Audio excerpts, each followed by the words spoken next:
Hello, my name is Kiriath, and today we are also going to look at the Alpha Legion Focus. We're nearly there, lads and ladesses. We're nearly all the way through. We've nearly made it. Let's go straight in. Who are the Alpha Legion? You know who the Alpha Legion are, except you don't really, because they don't exist. They're so secretive, you don't even know they're real. That's how secretive they are. Even they don't know they're real. They might not be. They're not sure. It's got to that level of subterfuge. I'm going to stop being stupid now. Anyway, on the battlefield, the Alpha Legion have even more tricks to unleash on the tabletop with Vigilus Blaze, particularly if you're looking to mount your own deadly cult insurrection on the tabletop. No, hang on, wait a second. Is there not even a mention of the trait? I've only skimmed this before and I wasn't massively impressed when I skimmed it. The goals of the Secret War are mystery. Its effectiveness is not. The Alpha Legion are a Chaos Legion specialized in subterfuge.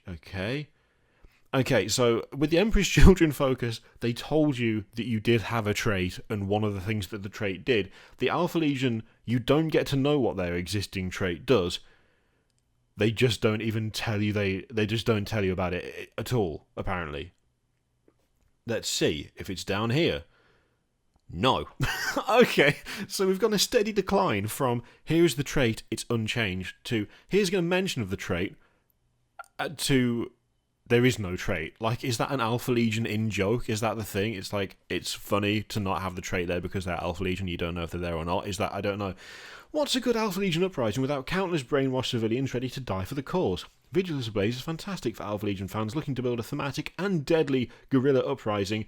Thanks to the Cult of the Damned, the temptation to say gorilla every time. Well, I just said gorilla. Gorilla, whatever. Cult of the Damned, specialist detachment stratagem. Dark Apostles gather large groups of mortal followers, damning their souls with promises of power. Okay. Use this stratagem when choosing your army. Pick a Chaos Space Marine detachment from your army to be a Cult of the Damned specialist detachment. Dark Apostles, Dark Disciples, and Chaos Cultists in that detachment gain the Cult of the Damned keyword. That feels more word bearers than anything else, if I'm totally honest with you. Dark Apostles, Dark Disciples, and Chaos Cultists riling up the masses to die for the Dark Gods is not something I would typically associate with Alpha Legion, I'll be honest. Do Alpha Legion really do the whole demon summoning thing? Do they really use Dark Apostles to that extent? I've really had them down as being more of not utilising Chaos's power to the extent of the other legions and warbands, and more going with what they do best, which is stealth and subterfuge. There's nothing stealthy about Dark Apostles shouting at people about the Dark Gods, is there? Anyway, maybe my Alpha Legion knowledge is just not up to par. I'll be honest, outside of the Horus Heresy stuff, I don't really pay a lot of attention to him, but that doesn't feel massively Alpha Legion to me, personally. Anyway, Cult of the Damned. Made up of Dark Apostles and lots of cultists, this specialist detachment is perfect for overwhelming your opponents. The Dark Apostle makes a particularly superb unit for his mortal flock, with new prayers like Soul Terror Portent and Illusory Supplication, letting you maximise the power of your cultist units. Oh, so we've got like 4 out of the 6 prayers by this point then. Soul Terror Portent. The priest's flock strike at their victims' very souls, the better to release them from their mortal bonds as an offering to the Dark Gods. It just so does not feel like Alpha Legion. If this prayer is heard, pick one friendly Legion unit within 6 inches of this priest. Add 1 to wound rolls for attacks made with melee weapons by models in that unit. Okay, that's fine. That's cool. Illusory Supplication. Chanting words which would drive most mortals mad, the priest alters the very fabric of reality, creating shadowy doppelgangers of nearby allies. That's kind of fun. If this prayer is heard, friendly Legion models have a 5+ invulnerable save while they're within 6 inches of this priest. I like that. That is kind of fun. That's a nice kind of flavoury way of doing that. Okay. There's even a stratagem that makes it simpler to make these valuable prayers work in-game. Chorus of the True Faith. Again, Chaos Space Marine stratagem, but you already knew that. The rhythmic chanting of underlings lends power to prayers in times of great need. Use this stratagem when a Cult of the Damned Dark Apostle from your army chants a prayer. If there are any friendly Cult of the Damned Chaos Cultists units within 6 inches of that Dark Apostle, add 1 to the dice roll to see if that prayer is heard. Okay, that's fine, that works.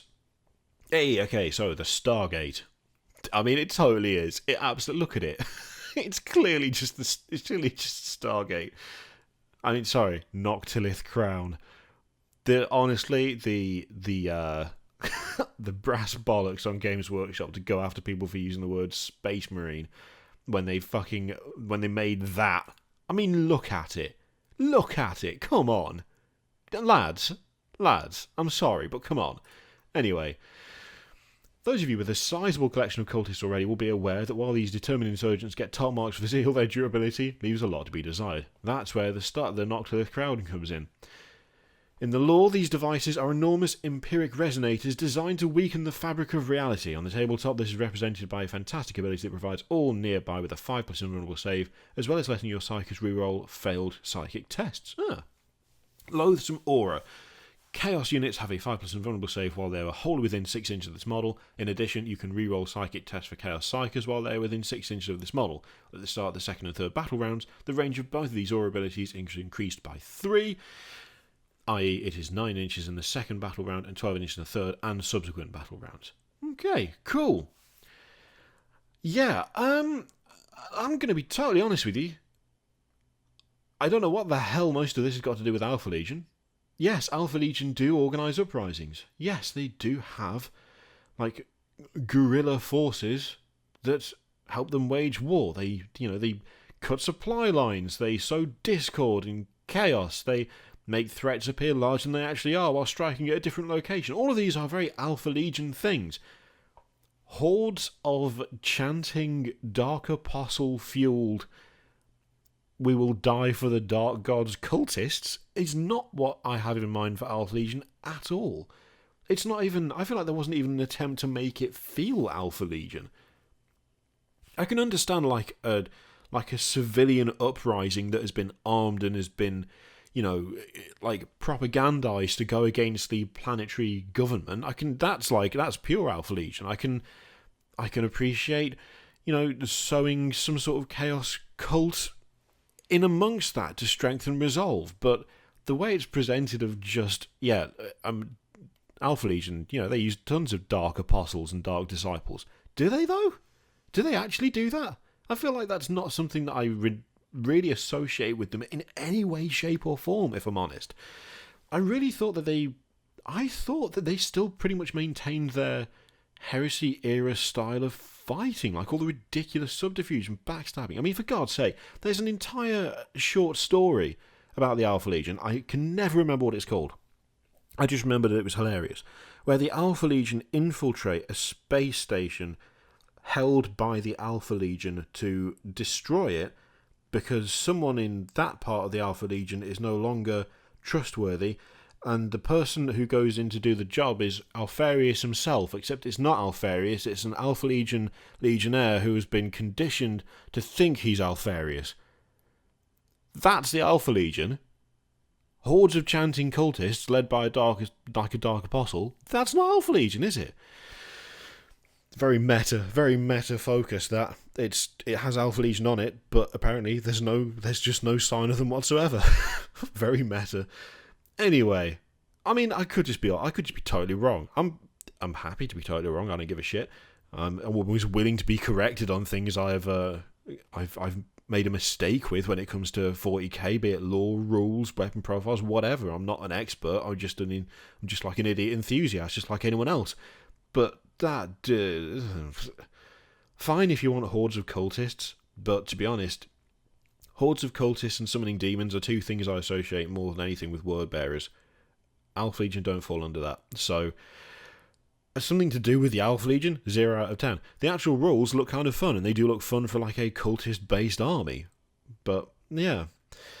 Alright, let me know what you think of that lot in the comments down below. If I have misconstrued the character of the Alpha Legion, that it's more about the operatives and their methods than what's been said in the focus, then by all means let me know. I'm always willing to learn. I'm not going to sit there and go, actually, I think you'll find I'm right when I'm not. That'd be stupid. Let me know what you think in the comments down below. In the meantime, feel free to click all the things, Patreon, video, subscribe, all that shit. Click it if you like it, don't click it if you don't want to. And I will see you for the next one, whatever that turns out to be. Toodaloo.